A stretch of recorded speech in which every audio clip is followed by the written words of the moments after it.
In a world where many cannot imagine life without a computer or cell phone, there exists a people who cannot imagine life without hunger, death, and extreme poverty. In Limpopo, South Africa, everyday reality includes death from HIV/AIDS as well as hunger, malnutrition, and starvation.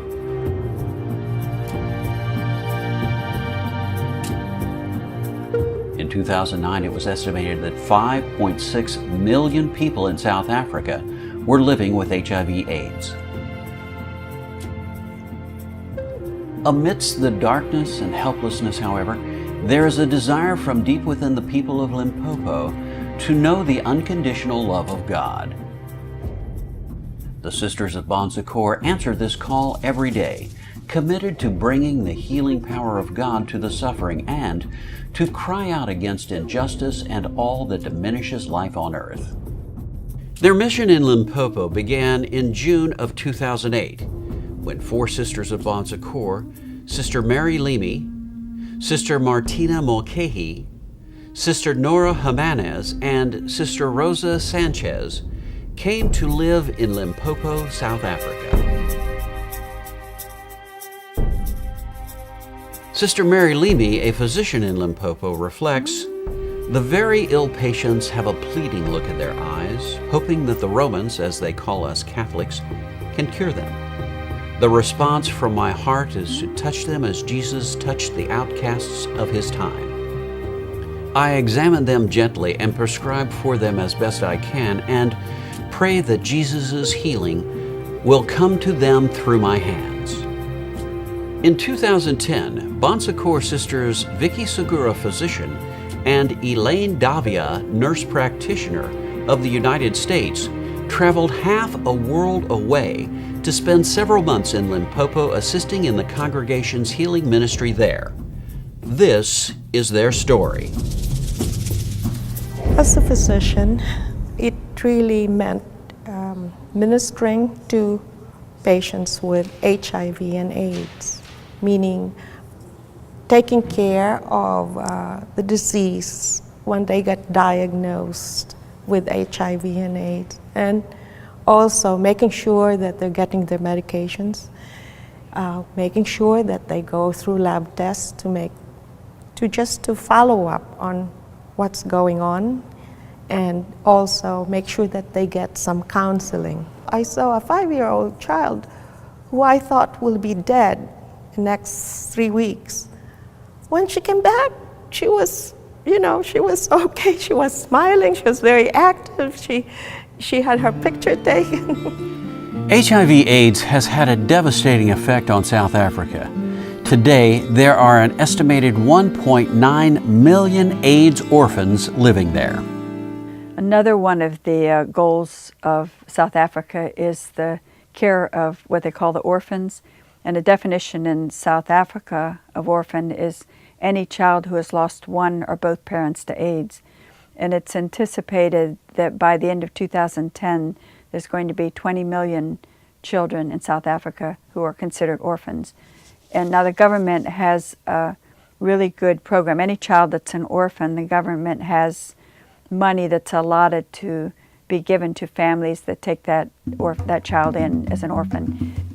UNICEF has commended the government of South Africa for its development of a maternal orphan surveillance system to identify maternal orphans in the country.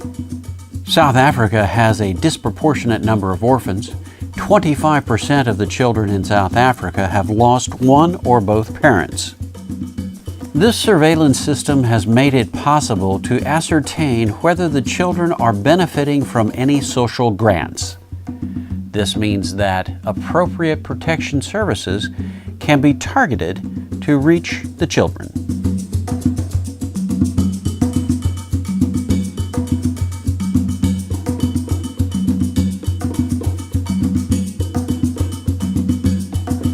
A rising political and economic crisis in Zimbabwe has sent an estimated 2 million people into neighboring South Africa. While in South Africa, Sister Elaine helped prepare and distribute food to the refugees at the parish homeless shelter and traveled throughout local townships handing out food packages. I can share one piece of that was at the shelter for the Zimbabwe. They were all real serious, so I got one of the young boys that helped us to serve the food to teach me how to say good afternoon in Zimbabwe. The first few times they kind of like just peek up at me, but then after a bit they began to realize what it was I was saying, and it became funny. I mean, once I started saying this with my Virginia accent, they would be laughing because I'm sure it sounded nothing, but then they would respond back. While Johannesburg is a big, modern city, what Sister Elaine Davia saw in the villages was thatched huts, tin walls, and generally poor living conditions. If a resident can dig a ditch, they get electricity. If they can dig a well, they have water. And while life is harsh, family ties are strong. What the people have, they're used to, and they've had it, and they've got a home, and they have the freedom. But they do a lot of things that I think we don't have in our society because of technology. You know, they sit around and talk for a lot of time. They help each other out. You know, they know how to celebrate, you know, and have, you know, do things fun together. And they're very industrious. The Sisters of Bon Secours are faithful to God's call and devoted to being good help to those in need. For the sisters, the struggle for a more humane world is not an option. It is an integral part of the gospel, and following in the footsteps of Jesus, they will continue to be responsive to God's creation. The Sisters of Bon Secours invite you to explore their options to live a life in the service of God's people as a vowed religious. Consider humanity's needs and how you can be good help too as a Sister of Bon Secours. The phone call is free. The experience lasts a lifetime.